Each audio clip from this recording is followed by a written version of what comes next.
ГСП онлайн. Городские новости сейчас.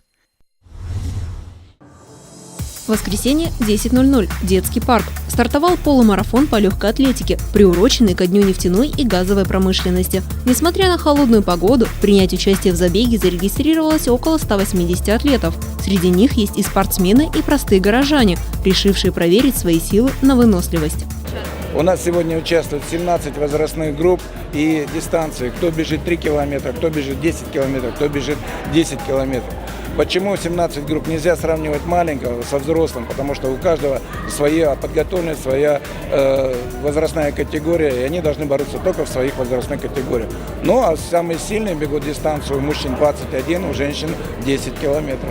Наравне с юными участниками забега решили показать свою спортивную подготовку и самые опытные и возрастные участники марафона, которые уже не раз представляли Республику Коми на российских и международных марафонах. Я участвовал больше 10 раз в Москве на Московском международном марафоне мира.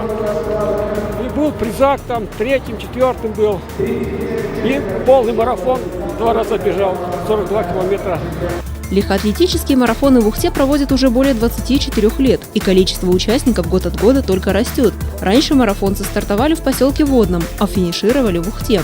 Но постоянно растущая скорость движения автомобилей по трассе стала представлять опасность. К тому же в забегах стали принимать участие все больше возрастных спортсменов, поэтому было принято решение перенести соревнования в детский парк. В финале соревнований все участники получат памятные призы, а лучшие марафонцы будут награждены специальными подарками.